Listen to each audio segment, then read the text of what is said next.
हामी हरेक मण्डली परिवार बाहरेनदेखि फेरि पनि एकचोटि हामी सबै फेसबुक मार्फत जति जोडिनु भएका प्रिय विश्वासी जनहरू लगायत हाम्रो कफन प्रेयर भवन जो क्वेटमा हुनुहुन्छ सबैजनालाई हाम्रो तर्फबाट प्रभु येशू मसीहको नाममा प्रेमी जय मसीह। अनि हाम्रो प्रभुलाई धन्यवाद होस्। पहिलो कोरिन्थी 15:57 अनुसार जो प्रभु येशू ख्रीष्टद्वारा हामीलाई सधैँ विजय दिनुहुन्छ र आजको दिन पनि प्रभुले हामीलाई यसरी सहायता गर्नुभयो। अब आजको दिन चाहिँ हाम्रो तेस्रो दिन जिउँदो पानी पढ्ने विषयमा प्रभुले यो समय दिनुभयो। सो तपाईहरु सबैले यसको लागि प्रार्थना गरिदिनु होला र हामीले चाहिँ यो सेवाकै सुरु गर्नुभन्दा अगाडि हामी प्रार्थना गर्नेछौँ प्रभुसँग, अनि त्यसपछि हामी सुरु गर्नेछौँ। आउनुहोस् प्रार्थना गरौँ।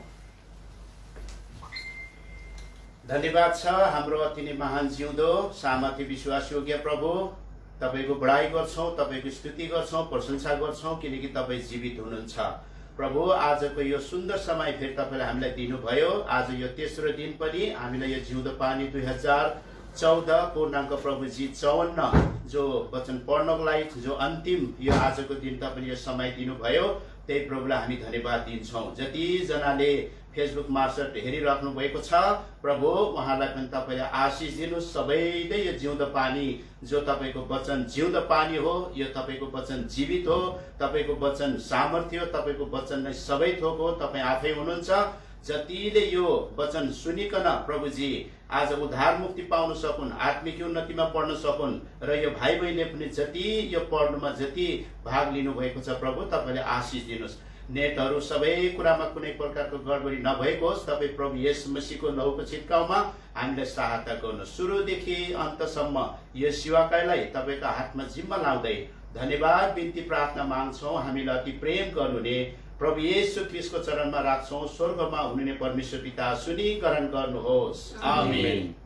अब हाम्रो भाइ बहिनीहरूले पालै पालो जो भाग लिनु भएको छ आउनुहुन्छ।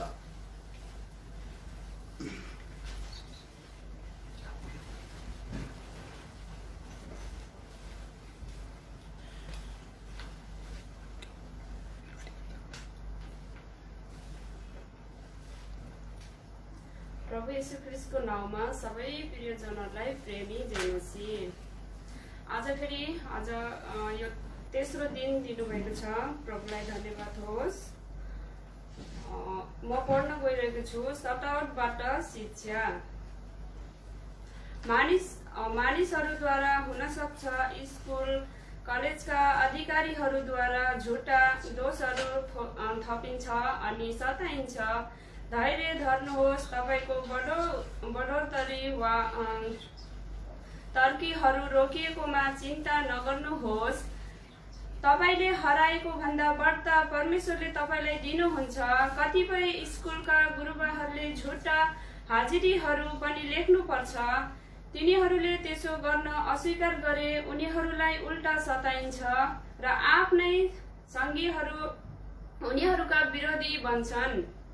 यदि तपाईले गल्तीपूर्वक यसरी सटावट सहनुहुन्छ भने परमेश्वरलाई धन्यवाद दिनुहोस्, प्रशंसा गर्नुहोस् किनकि उहाँले आनन्दपूर्वक कष्ट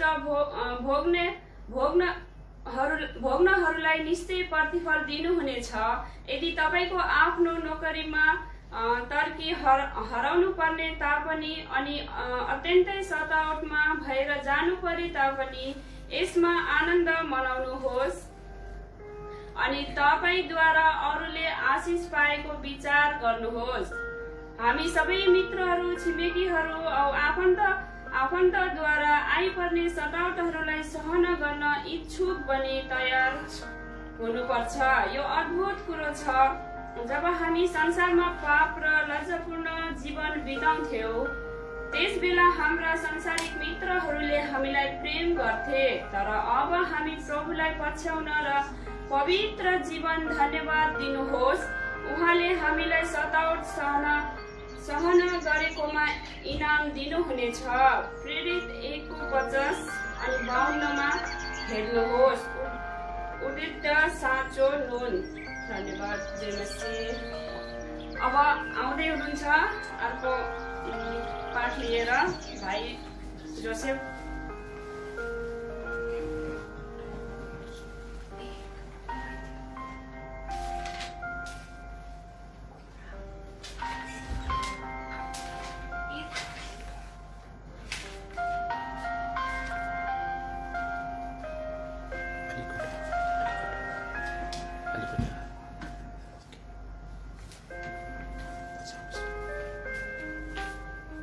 सबै प्रभुका प्रियजनहरूलाई प्रभु यीशु ख्रीष्टको नाउँमा म क्षुद्रबाट पनि प्रेमी जय मसीकी प्रभुलेको अनुग्रह रह्यो।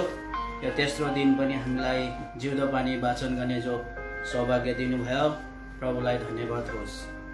र आज म फेरि यो जिउँदो पानी वाचन गर्न गइरहेको छु। यसको शीर्षक छ मुक्ति अनि छुटकारा।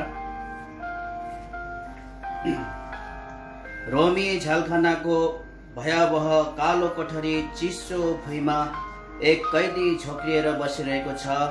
त्यो साधारण कैदी होइन, तर एउटा डाकु, राजद्रोह र हत्याको अभियोगमा पक्रा परेको डरलाग्दो कैदी आफ्ना दुष्ट कामहरूको सजाय भोगिरहेछ। त्यस कैदीले वर्तमान त्यसको निम्ति दण्ड शास्ति टाढ्न र निन्दा छ भने भविष्य त्यसको अन्धकार उम्किने आशा छैन। मेरो भविष्य नै के छ र? एक दिन आशा छैन। एक दिन म यही कालो कोठरीमा नै सर्नेछु, त्यसले सम्झन्छ। मेरो परिवारलाई सायद म कहिल्यै भेट्न सक्दिन होला। यो मेरो पापको सजाय, मेरा दुष्ट कामहरूको फल हो। यो मैले भोग्नै पर्छ। मलाई यसबाट कसले छुटकारा देला? कसैले छुटाउन सक्दैन। यो सबै सम्झेर त्यो कैदीको मुटुमा कसैले कुनै भारी चिजले हिर्काए जस्तै भयो। मुटु फुटे जस्तै भयो। त्यसको कठोर हृदय पनि छताछुल्ल भयो अनि त्यसको आँखाबाट बलित्र आँसुका धारा बग्न थाले। आखिर डाकु भए तापनि, हत्यारा भए पनि मान्छे नै त हो। त्यसको पनि त हृदय छ। त्यसका आँखाबाट पनि आँसु चुहुन्छ। अचानक त्यही बेला बाहिर हल्ला खल्ला सुनिन थाल्छ। एकजना रोमन सिपाही त्यसको कैदी साथीहरूको साथ आइपुग्छ। यहाँ राजद्रोह र हत्याको अभियोगमा पक्रा परेको बरब्बा नामको कैदी को छ? कैदी बरब्बाको मुख डरले खङ्ग्रै सुक्छ। पक्कै मेरो निम्ति कठोर दण्डको आदेश लिएर आएको हुनुपर्छ। अहो, म के गरौँ? बरब्बा कामदै कोठा बाहिर निस्कन्छ। बरब्बा, तिम्रा निम्ति अत्यन्त खुसीको खबर छ। तिमी खुसी हौ, कारण आजदेखि तिमी यो झ्यालखानाबाट स्वतन्त्र भएका छौ। तिमी स्वतन्त्र छौ बरब्बा। अब यहाँ छ तिम्रो स्वतन्त्रताको उर्दीपत्र। रोमन सिपाहीले प्रसन्न मुद्रामा उर्दीपत्र बरब्बालाई थमाइदिन्छ। बरब्बाले विश्वासै गर्न सक्दैन। यो कसरी भयो? त्यसले छक्क पर्दै सोध्छ। निस्तार चाडको बेला सधैँ एउटा कैदीलाई छोडिने दस्तुर भएको हुनाले राज्यपाल पिलातसले येशूलाई छोडिदिने विचार गरेका थिए। सिपाहीले उत्तर दियो, येशू भन्ने व्यक्ति चाहिँ को हो? उसले के अपराध गरेको थियो? येशू त एउटा भविष्यवक्ता, एक यहुदी मानिस जसले अन्धालाई आँखा दिनुभयो, लङ्गडालाई खुट्टा, मरेकालाई बिउताउने व्यक्ति हुन्। राज्यपाल पिलातसले पनि येशूमा केही दोष पाएनन्। यसैले उनले तिनलाई छोडिदिने विचार गरेका थिए। तर यहुदीहरूले येशूका विरोधी भए। यस कुरामा तिनीहरू सहमत भएनन्। तर तिनीहरूले चिच्याउँदै भने, बरब्बालाई हाम्रा निम्ति छोडिदिनुहोस्, तर येशूलाई क्रुसमा टगाउनुहोस्। अक्क न बक्क परेका बरब्बाको काँधमा हात राख्दै सिपाहीले फेरि भन्यो, तिम्रो बदलीमा येशू क्रुसमा झुन्ड्याइन लगिँदैछ। यसर्थ तिमी अब स्वतन्त्र छौ, तिमी मुक्त छौ। अब झ्यालखानाबाट निस्क। बरब्बा, तिमी स्वतन्त्र भएको छौ, कारण तिम्रो साटोमा येशू क्रुसमा चढाइँदैछ। ऊ बाँधिएर आफ्नो क्रुस आफै बोकेर चोटै चोट भएर लगिँदैछ। तर तिमीले छुटकारा पाउँदैछौ। उसले मृत्यु भोग्दैछ अनि तिमीले स्वतन्त्र जीवन। उसका पीडा, असहाय वेदना र चोटहरूले तिमीलाई छुटकाराको आनन्द, रमाहट र खुसियाली ल्याइदिएको छ। येशूले तिमीलाई छुटकारा दिएका छन्। यसकारण निस्क बरब्बा, स्वतन्त्र भएर जाऊ। बरब्बा खुसीले उफ्रन्छ। त्यो स्वतन्त्रताको खुसी अब उसलाई साङ्लाहरूले बाँधिएको छैन, न त फलामका बारहरूले उसलाई थुनेका छन्। उसले गरेको सबै दोष भूल हत्या र हिंसाको अब हिसाब लिइँदैन। ऊ माथि अब दण्डको आज्ञा छैन। सबै सजायबाट ऊ मुक्त बनेको छ, कारण त्यसको बदलीमा येशू भनिने व्यक्तिले दण्ड भोगिदिएका छन्। अब एकछिन हामी गलगत्ताको डाँडामा जाउँ, जो खप्परे भनिने डाँडामा दुई चोरका माझमा येशू पनि क्रुसमा टंगाइएका छन्। उनका दुई निर्दोष हात र पाउ काटीले ठोकिएका छन्। शिरमा तिखा तिखा काँडाहरूको मुकुट जस्तो गुठेर घुसाइदिएको छ। निश्चय उसले हाम्रै दुःखहरू उठाइएको छ र हाम्रै शोकहरू बोकेको छ। तरै पनि हामीले उसलाई परमेश्वरद्वारा हिर्काइएको, पिटिएको र कष्टमा पारिएको ठान्यौं। तर ऊ त हाम्रै अपराधहरूका निम्ति घायल भएको थियो। उसलाई हाम्रै शान्तिका निम्ति टाड्न उसमाथि पर्यो र उसका सबैले भेडाहरूले झैं बाटो बिराएका छौं। हामी हरेक आफ्नो बाटोतिर लागेका छौं, तर प्रभुले हामी सबैको अधर्म उसमाथि राखिदिनु भएको छ। ऊ थिचोमिचोमा पर्यो र उसलाई कष्ट दिइयो, तरै पनि उसले आफ्नो मुख खोलेन। एउटा भेडाको पाठो झै ऊ मारिनका निम्ति ल्याइयो, अनि जसरी भेडा आफ्ना ऊन कतरनीहरूका सामु गुङ्गा रहन्छ, त्यसरी नै उसले पनि आफ्नो मुख खोलेन। इवा र न्यायबाट भएर ऊ लगियो, अनि कसले उसको पुस्ताको विचार गरेको छ? किनकि ऊ त जीवितहरूको देशबाट काटिएको थियो। मेरो प्रजाको अपराधको कारणले प्रहार उसमाथि पर्यो। यशाया 53:4-8। येशूको थुक्कै थुक र रगतको धाराले लतपटिएर विकृत भएको मुहार, चोटै चोटले रगत पिच्छे भई काँटीको भरमा झुन्डिरहेको शरीर, हात पाउबाट बगिरहेको आलो रगतको धारा, क्रुस काठलाई भिजाउँदै भुइँ सबै भिजेर निर्थुक्क भई अझ बगिरहेथ्यो। टाढा टाढासम्म बग्दै जाँदै थियो।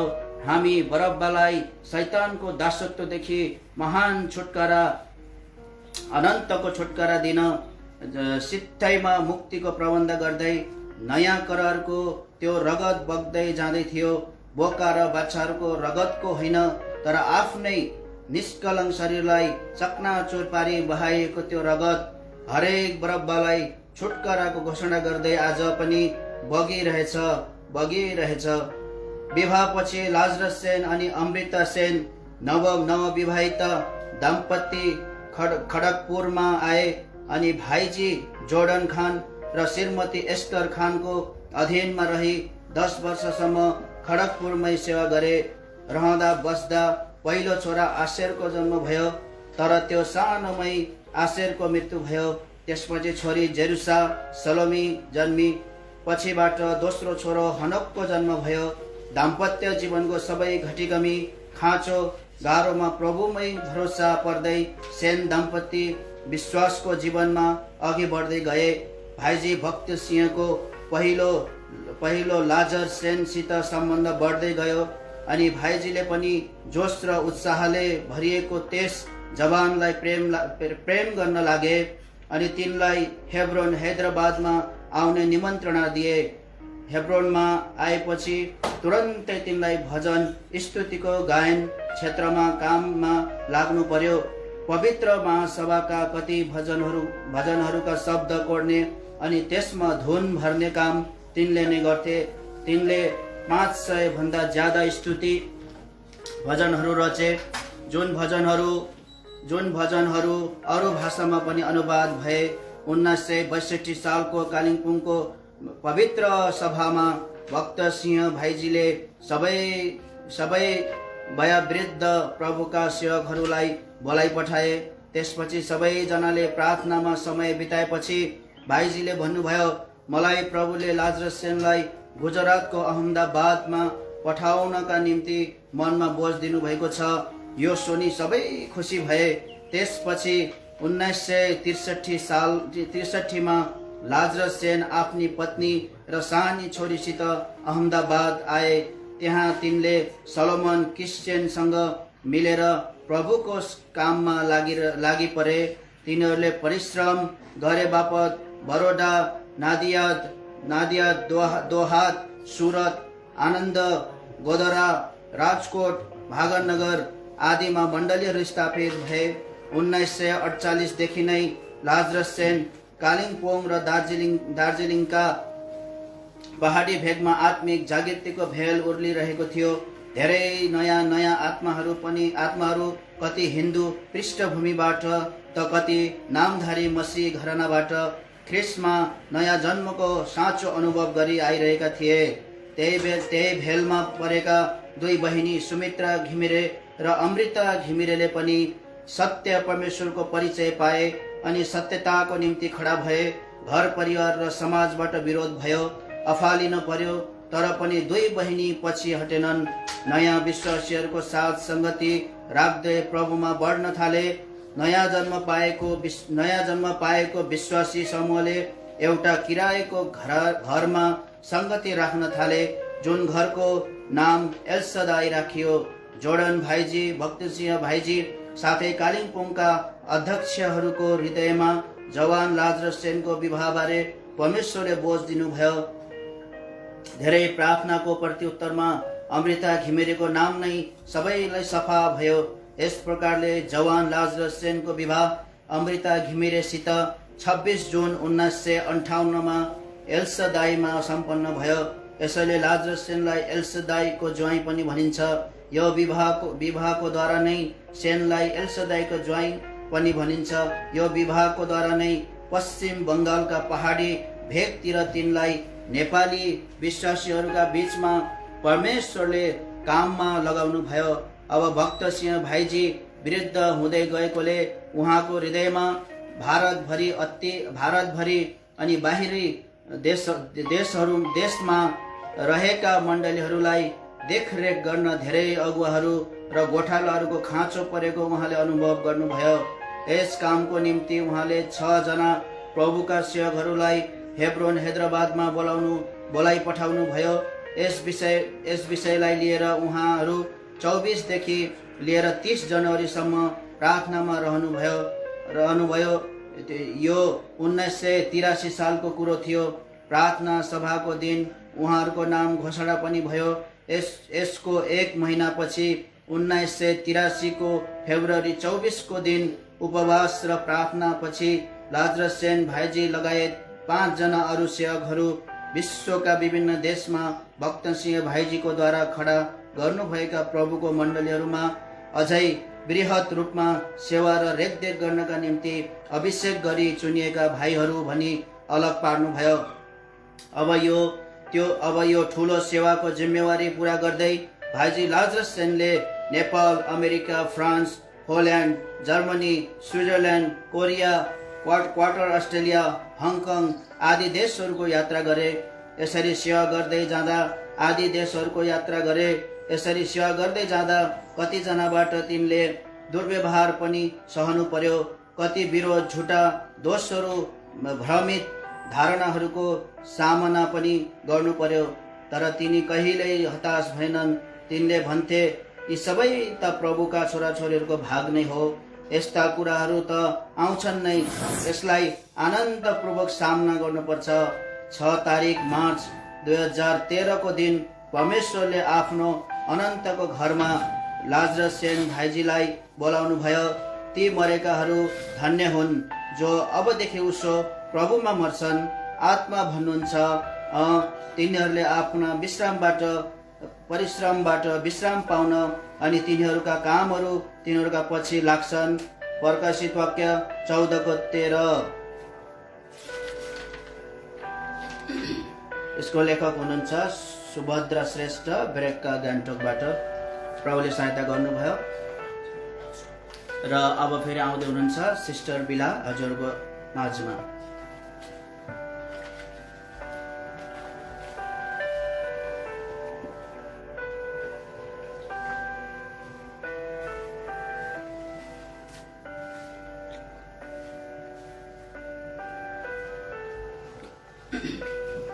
मेरो पनि सबै प्रिय जनहरूलाई प्रभु यीशु ख्रीष्टको नाममा प्रेमी जय मसीकी। र विशेष यसरी आफ्नो पाठ पठन गर्नुभन्दा अगाडि केही चाहिँ भन्नु मन लाग्यो है। प्रभुको अनुग्रह हो, प्रभुको दयाले गर्दाखेरि सुध्रनील पनि यो सौभाग्य पाएँ। विशेष आफ्नो व्यक्तिगत तर्फदेखि प्रभुलाई धन्यवाद, अनि साथै यसरी हाम्रो यसरी कुवेत मण्डली कर्पम परिवारको निम्ति नि विशेष धन्यवाद दिन चाहन्छु। जो भाइ हाम्रो ब्रदर डोल सिंह साथै हाम्रो बहिनी रोजी यसरी मण्डली परिवारहरूले जुन यो बोझ लिएर चाहिँ यस्तो प्रकारको यसरी प्रभुमा एउटा आत्मिकी उन्नति अनि प्रगति सबैको निम्ति एउटा प्रबन्ध प्रभुले दिनुभएको कारणले गर्दा हामीले पनि अनि मैले पनि सौभाग्य पाएँ। यसो त म आफ्नो पर्सनल अनि यसरी मेरो फ्यामिली झन्डी फ्यामिली को तर्फदेखि अनि होरेब मण्डली परिवारको तर्फदेखि एक बार फेरि पनि धन्यवाद दिन चाहन्छु। र आजको मेरो पाठ चाहिँ छ है, मेरो लेसन यसरी टाइटल छ धन्यवादले अघि बढाउँदो रहेछ, र यसको राइटर हुनुहुन्छ काजी तमाङ, यो सम्भा मिरिकदेखिको है। र म यसलाई पठन गर्न गइरहेको छु। आहा, भजन सङ्ग्रह 55 छ। ढुकुरको जस्तै मेरो पहेटा भए त म उडेर जान्थे र चैन पाउँथे। परमेश्वरका दास दाउदले नै जङ्गल भिर पखेरा ओडार पाखा भित्ता चारेका हुनाले वन पशुपन्छीका स्वभावसँगै आफैलाई राखेर जीवनमा धेरैचोटि मन खाएका छन्, गम खाएका छन्। परमेश्वरले सिंहको भोग तिर्खालाई कसरी तृप्त पार्नुहुन्छ यो कुरो दाउदले जानेका थिए। हुन सक्छ दाउद अदुलमको गुफा बाहिर ढुङ्गा डिलतिर चढेर वरिपरि हेर्थे अनि थरी थरीका आवाजमा चराचुरुङ्गी चिरबिर गर्दा परमेश्वरको कला र सिप देखेर भावुक हुन्थे। अनि कुनै एक दिन न्यानो घामको ताप र सिरसिरे मन्द हावासँग सुसेल्दै मनको गह पोख्दै गर्दा अन्यासै उनका आँखा हल्का उड्दै गरेका ढुकुरको पखेटामाथि थुरिन्छ। आँखा झिमिक नगरी हेरिरहन्छन्। दाउद काल्पनिक पखेटामा उडेर 7 डाँडा नाङ्छन् अनि फेरि झस्कन्छन्। आफ्नो पखेटै पो छैन रहेछ। आफैलाई हेर्छन् र भन्छन् मेरो वर्तमान कति अमिलो टर्रो पिरो हचपच अहिले गलेको एक्लो बित्थाको छि म। त्यही क्षण परमेश्वरको आवाजले ठोकेर भन्छ, ए तिमी ढुक्कुर जस्तो उड्ने, तिम्रो वर्तमान यस्तो अरे। भजन सङ्ग्रह 55:22। तिम्रो बोझ ममाथि राखिदेऊ, वर्तमान भविष्य ममाथि राखिदेऊ, उहाँले तिमीलाई सम्हाल्नु हुनेछ, धर्मीजनलाई कहिल्यै डग्न दिनुहुने छैन। यस्तै प्रकारले सन् 1983 तिर आफ्नो कलकलाउँदो छोराको निधन भएछ। घर परिवार शोक सन्तप भएछन्। लाठपन्चर गाउँबाट बिरहले विरक्तिएर झटारिँदै हङजे सुब्बा आइपुगेछन् दार्जिलिङ डाली पुलिस लाइनमा। विश्वासीहरूले संगति दिँदै पुर्याएछन् माउन्ट पिस्का, जहाँ संगति पाए उत्साह अनि सान्त्वना पाएर फेरि आफ्नै गाउँ फर्केछन्। केही समय पश्चात गाउँमा प्रविष्टिलाई दाजु चन्द्र पिटर तमाङले पनि प्रभुलाई ग्रहण गर्नुभएछ।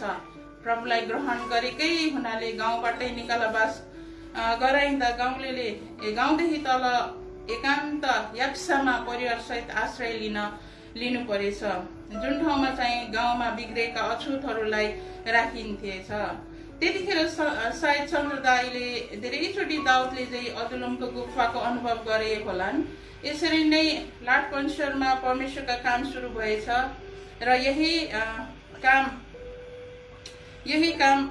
देखभाल र स्याहार सम्भारका लागि प्रार्थना सहित परमेश्वरका दासहरूले माउन्ट मोरिया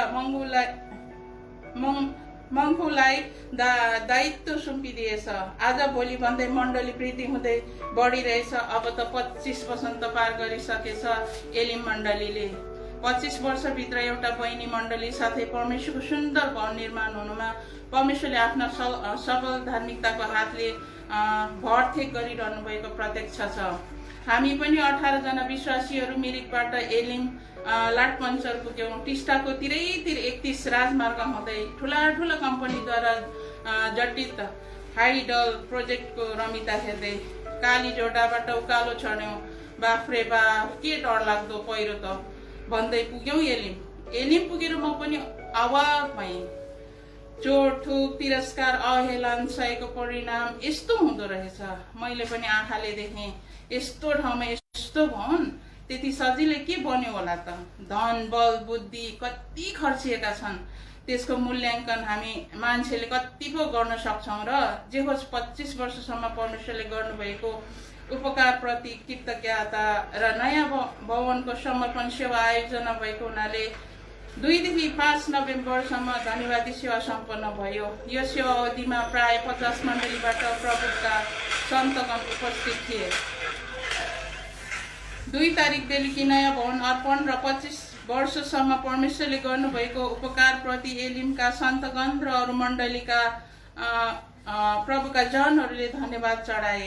यस सम्बन्धमा परमेश्वरका आदरणीय दासद्वय बडा दानियल राई, मामा शम्बा ग्यामछोङ लिङदोङ सन्देश वाहकका रूपमा उपस्थित हुनुहुन्थ्यो। साथमा प्रार्थनामा सहयोग पुर्याउन मम्फूबाट आदरणीय बडा समुएल भुटिया पनि उपस्थित हुनुहुन्थ्यो। विभिन्न जग्गाबाट आउनुभएका प्रभुका दासले बिहान बेलुकी अनि दाजुभाइको सेवा, स्तुति, भजन, प्रभात फेरि सन्डे स्कुल प्रचारमा सहयोग पुर्याए। यसरी नै दिदी बहिनीका सेवामा ठुलो सहायता पुर्याउन प्रभुकी दासीहरू उपस्थित थिइन्। प्रमुख वचन थियो यसै 40:10लाई आधार गरेर परमेश्वरका दासहरूले विभिन्न कोणबाट आत्मिक वचन प्रचार गरे। तिनलाई सारमा हेर्दा पहिलो दिन बेलुकी आदरणीय दानियल बडाले धन्यवाद साथमा वचन दिनुभयो। जुन भूमिमा हामी बसेका छौँ त्यस भूमिलाई भक्कु चुसेर हामी कहिल्यै पनि अधन्यवादी हुनु हुँदैन। एक दिन दानियल बडा इङ्ल्यान्डबाट आउँदा एकापट्टिको कोठामा थुप्रै लाउरेहरू भेला भएका रहेछन्, अर्कोपट्टि चाहिँ उहाँ बसिरहनु भएको थिएछ। ती लाउरेहरूले भन्दै थिए, अरे यी सेताहरूलाई चुस्नुपर्छ। प्रभुलाई चिनेकाहरूले त यो भन्न सक्दैनन् नै। जब यो आवाज उहाँको कानमा पर्यो, उहाँ भन्नुहुन्छ, मेरो मन साह्रै अमिलो भयो। मनमा सोचे अरे ब्रिटिसले कुन गाउँबाट ल्याएर यस्तो बनाए लाउरेहरूलाई, अनि ब्रिटिसको सम्पत्ति चुसेर अझै ब्रिटिसलाई नै चुस्ने। ओहो, मान्छे त अधन्यवादी हुने जन्तु पो रहेछ क्या रे। अनि बडा दानियलले अझै भन्दै जानुभयो, अङ्ग्रेज जाति संसारमा यति साह्रो उन्नतशील कसरी भए। भारतीयहरू रथमा दौडदै गर्दा अङ्ग्रेजहरू त जङ्गलमा वन तरुल खन्दै थिए। पछि 500 शताब्दीतिर जब अङ्ग्रेजको हातमा पवित्र शास्त्र बाइबल पर्यो, तब बाइबलका परमेश्वरलाई चिनेर जिउँदो प्रार्थना सुन्नुहुने प्रभुको डरसहित उनीहरूले भक्ति गर्न थाले। अनि यसरी पो उनीहरू दिनदिन उन्नतशील हुँदै गए। यसरी परमेश्वरले एउटा जङ्गली जन्तुलाई चुनेर आशिष दिएर परमेश्वरले धन्यवादी र उन्नतशील हुन सिकाउनु हुँदो रहेछ। भाइ बकर सिंहले पनि इङ्ल्यान्डमा छँदा यही कुरो ज्यादा सुने र देखेर सिके। हो, बाइबलले पो थ्याङ्क यू र आइएम सरी भन्दै धन्यवादको परिभाषा सिकाउँदो रहेछ त।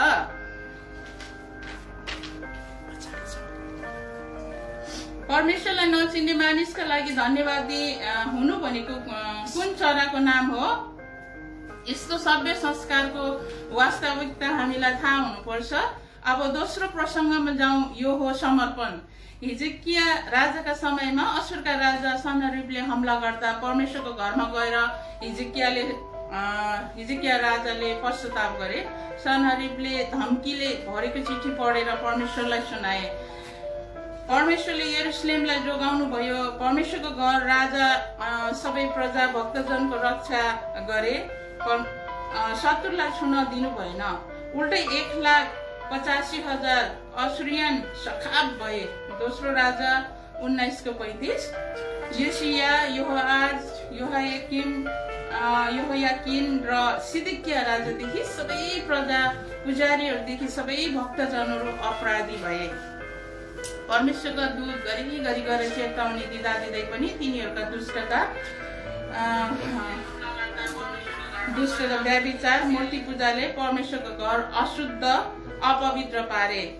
सो कुरा यर्मिया भविष्यवक्ताद्वारा प्रकट गरियो। तर उल्टो तिनीहरू भयङ्कर रिसाए, आफ्ना घृणित पाप र दोष नराम्रो गतले लुकाए। परमेश्वरका दासलाई खिसीटिउरी गरे, ठट्टा गरे, तुच्छ ठाने। यसै कारण परमेश्वरले कल्दीहरूका राजा अनि बाबेलका राजा नबुकदनेस्सरलाई छोडिदिन कर लाग्यो। परिणाम यो भयो, परमेश्वरको घरभित्र रक्तपात भयो। जवान वृद्ध कन्या साना ठुला सबैलाई बर्बरतापूर्वक तरवारले काटियो। पवित्र वासस्थानमा रगतको ह्वाल बोक्यो। हेर्नुहोस्, दोस्रो इतिहास 36 को 14 देखि 20 जब उपासकहरू पापिष्ट बन्छन् तब त्यस्ता पाखण्डीहरूलाई तैनमा ल्याउन, शत्रुलाई छोडिदिन परमेश्वरलाई पनि कर लाग्दो रहेछ। यही अवस्था आजका दिनहरूमा हामी माझ पनि घटिरहेछन्। यो त सेवामा आएका वचनहरूको सार नमुना मात्र हो, तर संगतिमा पुगेका सबैले एलिमको सेवाबाट भरपूर आत्मिक खुराक र पोषण पाए। धन्यवाद है, धन्यवाद। अब भाइ अर्को टाइटल यसरी लिएर शीर्षकमा आउँदै हुनुहुन्छ हाम्रो ब्रदर स्टेफन।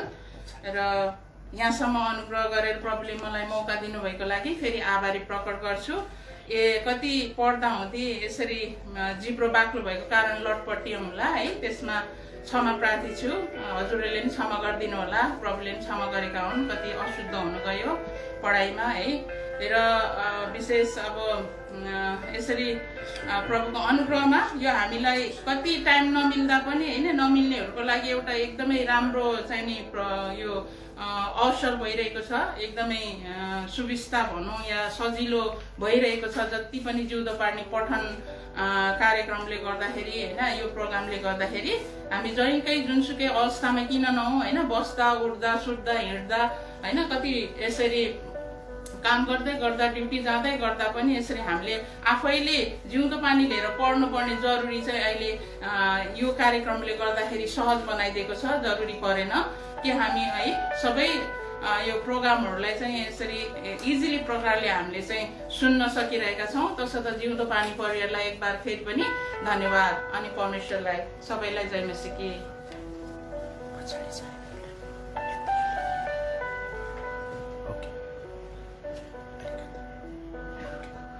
जय मसीह सबैजनालाई फेरि पनि म स्टिफन आज फेरि पनि तेस्रो दिन आज प्रभुले फेरि यो जिउँदो पानी वाचन गर्नको निम्ति मलाई मौका दिनुभएको छ। र यो चाहिँ प्रार्थना निवेदन हो र निरन्तर प्रार्थना गरिरहो। पहिलो थिस्सलुनी 5:17 अनुसार मण्डलीको आत्मिक वृद्धिमा पूर्ण रूपले लागिरहेका जिम्मेवारी तथा सेवक सेविकाहरूका दायित्व र अभिभारहरूलाई लिएर निरन्तर प्रार्थना गरिरहौँ।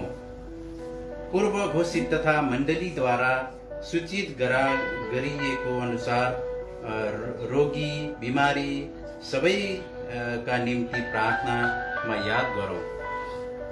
नयाँ वर्ष 2014 को आगमन सँगसँगै मण्डलीले निर्धारण गरेका सबै संगति, प्रचार, विशेष आत्मिक सेवा, युवा शिविरहरूका सफलताका निम्ति सबै एक मनको भएर साथ सहयोग दिँदै सेवाहरूलाई सफल तुल्याउँ।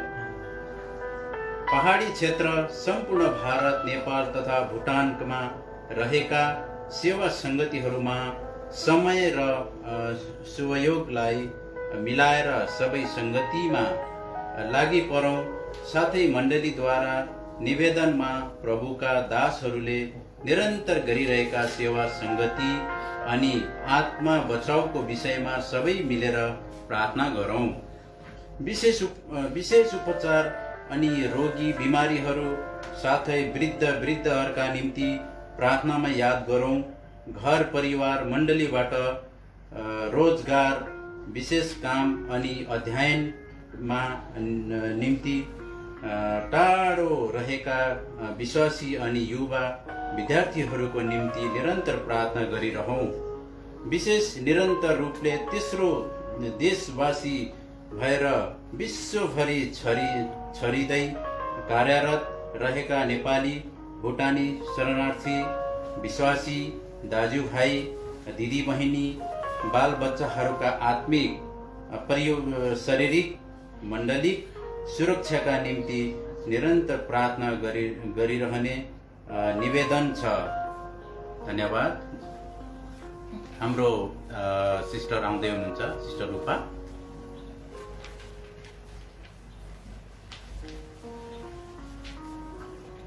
प्रभु येशू ख्रीष्टको नाममा सबैलाई प्रेमी जय मसीह। आज जिउँदो पानी पर्ने तेस्रो दिनमा प्रभुको दया अनुग्रह भयो। मलाई पनि धन्यवाद दिन्छु। जुन यो मर्निङ बुस यसको शीर्षक छ, यसको लेखक हुनुहुन्छ आमोस शर्मा, स्पेन, खासी हिल्स मेघालय। पूर्वीय भारतको आसाम र मेघालय राज्यको सिमानामा रहेका पहिहाट गाउँ सरसाना पहाडहरू बीच बग्ने सानो नदी साथै वरिपरि रहेका हरियालीले गर्दा सुन्दर देखिन्छ। गुवाहाटी महानगरबाट करिब 15 किलोमिटर दूरीमा धेरै जातिहरूको बसोबास भएको गाउँ, अनेकौं विविधता। गुवाहाटी महानगर करिब 15 किलोमिटर दूरीमा धेरै जातिहरूको बसोबास भएको गाउँ, अनेकौं विविध भएर पनि यो अनेकतालाई भुलेर परमेश्वरको एउटा साँचो एकता देख्दा यो मन पुलुक्त हुन्छ। यस्तै अनेकौं पौधाहरूको बीचमा एउटा सानो पोथ्रा छ जसलाई बर्निङ बुश भनिन्छ। धेरै वर्ष अघि प्रभुका सेवक स्वर्गीय पञ्चनाथ नामचुले नाम दिनुभएको थियो। त्यो पोथ्रा उज्यालोमा प्रभुका महान सेवक मोसाले पनि उहाँको दर्शन पाएका थिए र त्यसलाई हेर्न नजिक जाँदा परमप्रभु परमेश्वरको जीवित आवाजलाई पोथ्रा बीचबाट आइरहेको सुनेको थियो। परमेश्वरको यही आवाजलाई सिरोपर गरी मिश्रबाट आफ्ना जातिहरूलाई छुटकारा दिन र कदम बढाउनको हामीलाई थाहा छ। यही पोथ्राको बीचमा आएको आवाजलाई सुनि मिश्ररूपी संसारबाट छुटकारा पाएर अनन्त स्वर्गीय यात्रामा धेरैले आफ्ना कदमहरू बढाएका छन्। हरेक वर्ष नै यहाँका सरसाना मण्डलीहरू मिलिकन विशेष आत्मिक सभाहरूको आयोजना गर्दै प्रभुले यस भेगतिर गर्नुभएका अनेकौं अचम्मका कामहरू आफ्ना वचन अनुसार हामीलाई दिनुभएका आशिषहरू बाँडचुँड गर्न सबै भाइ बहिनीहरू भेला हुँदा असाध्यै आनन्द लाग्दो रहेछ। यस्तै हर्ष र उमङ्गमा यस वर्ष चाहे युवा शिविर गर्ने उहाँहरूको गहन विचार यस पोथ्राबाट बर्निङ बुश मण्डलीलाई प्रभुले व्यक्त गर्नुभयो र उक्त विचारलाई यहाँ भएका सबै मण्डलीहरूले सामर्थ्य दिए, किनकि यो उहाँको इच्छा थियो। यसरी सबै आत्मिक एकतामा प्रभुका सेवकहरूले एलसदाईबाट तारिक 10 देखि 13 अक्टोबर तोकिदिनुभयो। यस सेवकाईलाई सबै अन्तर्गतबाट प्रार्थनाको सहयोग गरियो र सम्पूर्ण सन्तरणको प्रार्थना। यसको चित्र पनि हेर्नुहोस्, यहाँ बर्निङ बुश भनेर यसरी लेखिएको छ अनि यतातिर फेरि यसको यसरी उहाँ दिनुभएको छ। अनि प्रस्तुतमा परमेश्वरले आफ्ना महान उपस्थिति दिइकन आफ्ना आशिषमय हात बढाउनु भयो। सबै कुराहरूको बन्दोबस्त प्रभुले गर्नुभयो। ठिक तोकिएको दिनमा प्रभुका जनहरू नागाल्यान्ड, भुटान, आसाम, सिक्किम र मेघालयबाट युवा युवतीहरू आइपुगे। करिब 400 भन्दा धेरै विश्वासीहरू भेला भए। एलसदाईबाट प्रभुका सेवक सेविकाहरू आइपुगे। सबैले आफ्नो दानलाई बाँड्ने सुनौलो अवसर पाएकाले समयलाई नमुगाई स्वच्छचालिक रूपमा सम्पूर्ण कम्पाउन्डमा सबै व्यस्त देखिन्थे। सेवाको आधार वचन थियो जवानीका अभिलाषाहरूबाट भाग, तर विश्वास, प्रेम, शान्तिको पछि लाग। 2 तिमोथी 2:22। यही वचनको आधारमा परमेश्वरको जलिरहेको पोथ्राबाट बोल्नुभयो। सम्पूर्ण सेवामा सबैले एउटा ठूलो आत्मिक ज्वालाको अनुभव गरे। हामी कसरी अभिलाषा भित्र डुबिरहेका छौं भन्ने कुराहरूको प्रकाश पोथ्राको वरिपरि हुने जवान र वृद्ध सबैले स्पष्ट थाहा गरे। अभिलाषाहरूबाट भाग्न र धार्मिकता र शान्तिलाई आफ्नो हृदयमा पाउन सके। धेरै युवकहरूले आफैलाई एउटा शुद्ध पारिएको पात्र झैं उहाँको काममा प्रयोग हुनलाई निर्णय गरे। हामी आफ्नो प्रशासनले शुद्ध हुन असम्भव छ, तर परमेश्वरले मात्र हामीलाई शुद्ध पार्न सक्नुहुन्छ र उहाँको इच्छा अनुसार आकार दिएर सजाउन सक्नुहुन्छ। सेवामा युवकहरूलाई काउन्सिलिङहरूले तन मन साथ काउन्सिलिङ गरिरहेका थिए। सेवाको अन्तिम दिनमा युवाहरूलाई युवा शिविरमा पाएका आशिषहरू बाँड्ने मौका दियो। यसरी यस पूर्व क्षेत्र अत्यन्तिक पछाडिएको भए पनि लुकेर रहेका प्रतिभाहरूलाई परमेश्वरले अघि ल्याउने अवसर दिनुभयो। लुका 14:11। यस्तो युवा शिविर चाहिँ प्रथम पल्ट भएकोले सबैले उत्साह पाए पनि धेरै अगुवाईहरू, धेरै भाइ बहिनीहरूले पनि हाम्रो बीचमा सेवाहरू गरिरहनु भए पर्छ। तब मात्र आत्मिक क्षेत्रमा अघि बढ्न सक्छौं भन्ने बुझ्न सके। यसरी यस सेवाका सबै सन्तुष्टि बने। अन्तिम दिनमा एउटा थप आशिष सन्डे स्कुल डे पनि हुन सक्यो, जसमा धेरै मण्डलीका साना नानीहरूले हृदय स्पर्श गीतहरू गाए। विभिन्न प्रतियोगिताद्वारा साना नानीहरूको दानहरू देख्न सक्यौं। यसरी सम्पन्न भयो सम्पूर्ण सेवा र विदाईमा निर्णय घमण्डीमा सबैका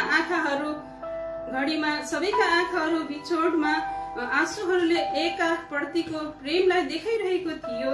यो छोटो सेवाको विवरणद्वारा पाठक वर्गसित यो अनुरोध गर्दछौं, हाम्रो निम्ति प्रार्थना गरिदिनुहोस्, साथै फुर्सद मिले हामीलाई भिजिट पनि गरिदिने आशा बस्नेछौं। धन्यवाद। अब यसपछि आउँदै हुनुहुन्छ दिदी सुशीला।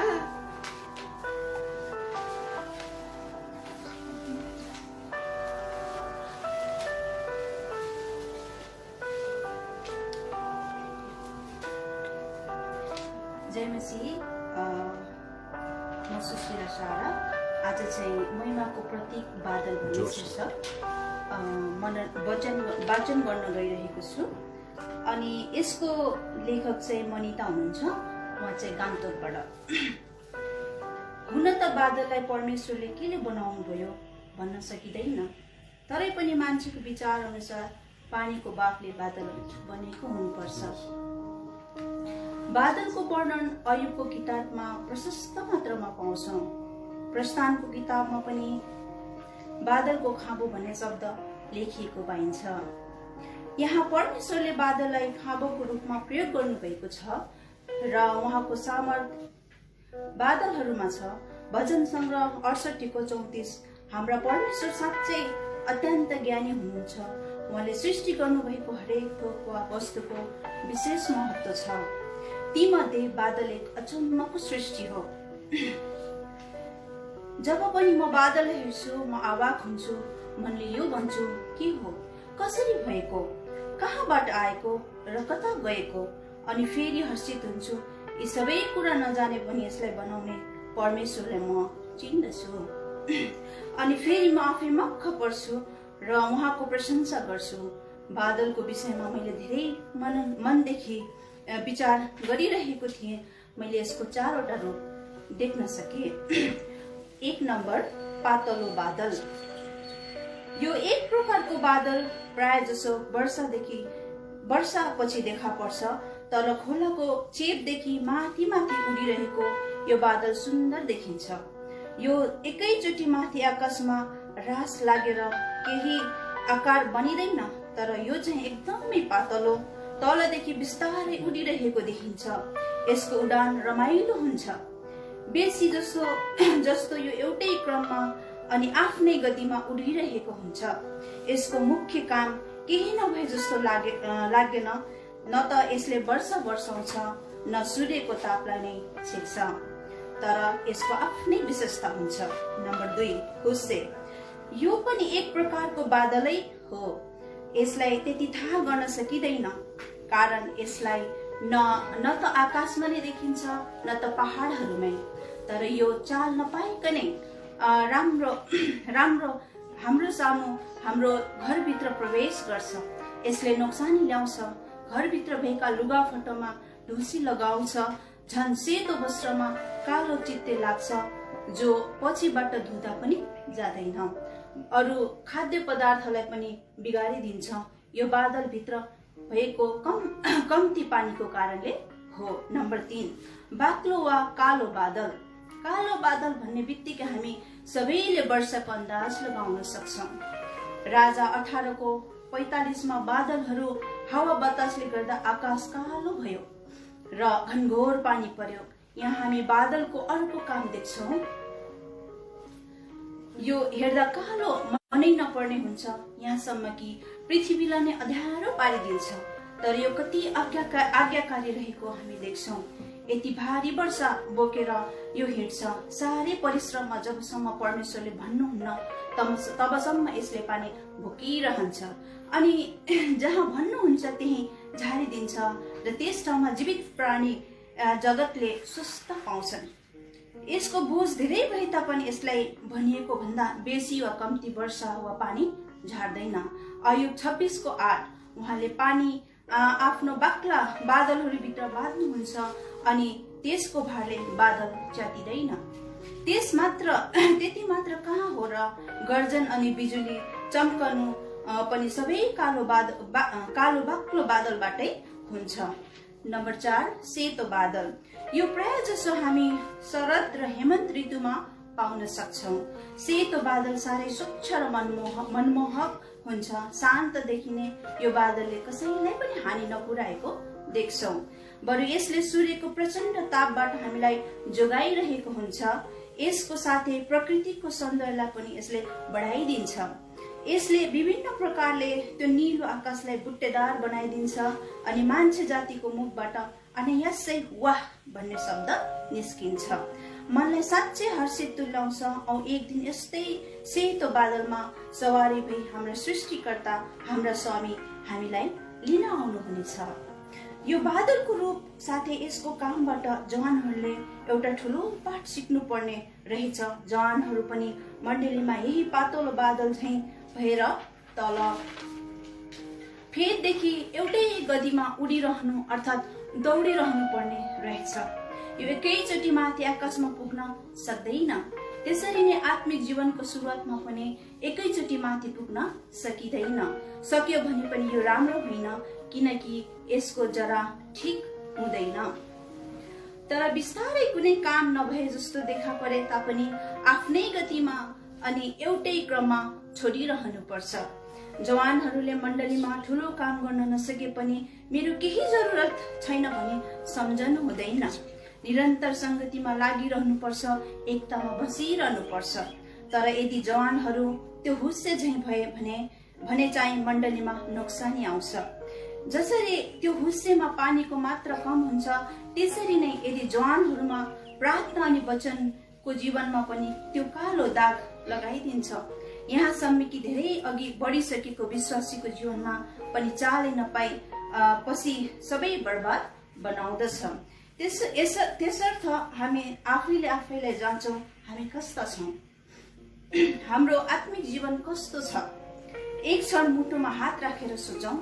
यसैले हाम्रो जीवनलाई त्यो बाक्लो अर्थात् कालो बादल झैं पानीले भरिएको वा वचन र प्रार्थनाले भरिएको बनाऊ। जसरी यसले आज्ञाकारी भएर धेरै बोझ उठाउँछ, हामी पनि क्रुस उठाएर हिँड्नु पर्छ। एक अर्काको भार उठाऊ। हामीमा पानी रूपी वचनले भरिए तापनि जबसम्म परमेश्वरले साँच्चै जवानहरूद्वारा हरियाली छाउनुहुन्छ, अब धेरै सुकिसकेको निर्जल जीवन फेरि मौलाएर आउँछ। मण्डलीको उन्नति हुन्छ अनि यस्ता जवानहरूलाई उहाँले जसरी गर्जन पछि बिजुली चम्कन्छ त्यसरी नै यो संसारमा एक छेउदेखि अर्को छेउसम्म चम्काउनुहुन्छ। तब त जवानहरू एक दिन त्यो सेतो बादल चाहिँ आकाशमा विभिन्न आकारमा सारा संसारलाई अवाक बनाउन सजिने छन् अनि अरू मानिसहरूले अनायासै भन्ने छन्, वाह वाह, ख्रिस्टका जवानहरू कति मनमोहक, कति महिमित, कति सुन्दर। परमेश्वरको महिमा होस्। हाम्रा परमेश्वर हाम्रो सृष्टिकर्ताको आमीन। जय मसीह। अब बहिनी सिर्जना आउँदै हुनुहुन्छ।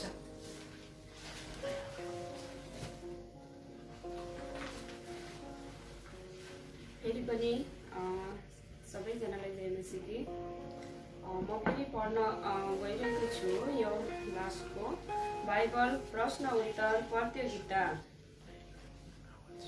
54 अङ्कका प्रश्नहरू। नम्बर 1, प्रभु येशूले सबैभन्दा पहिला कुन चाहिँ आश्चर्य काम गर्नुभयो? 2, तलिया कुमीको अर्थ के हो? नम्बर 3, 32वां दिने यूहन्नाको हत्या कसले र किन गरे?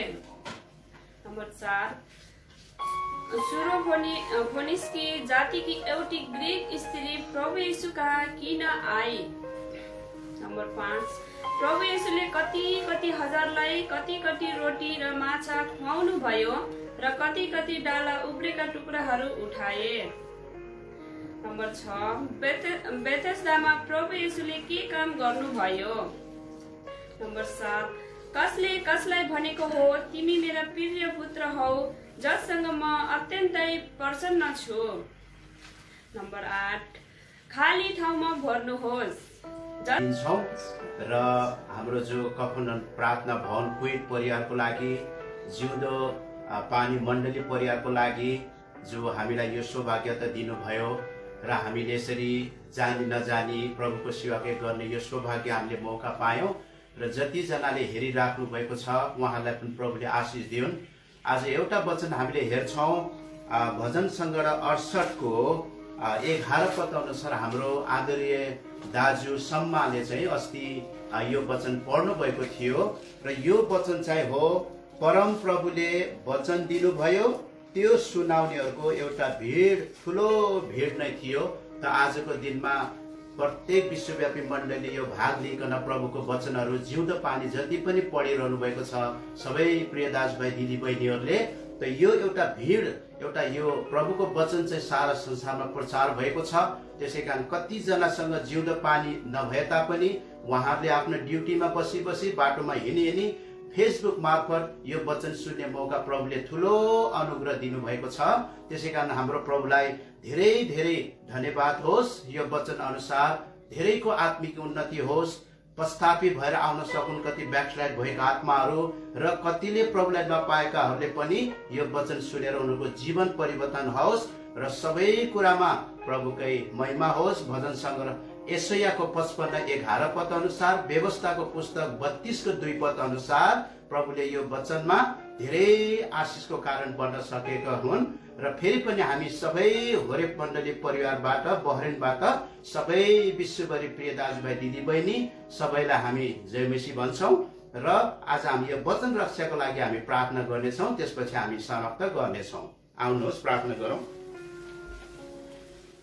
विश्वास योग्य मेरा प्रभु, म तिम्रो स्तुति गाउनेछु, म तिम्रो स्तुति गाउनेछु।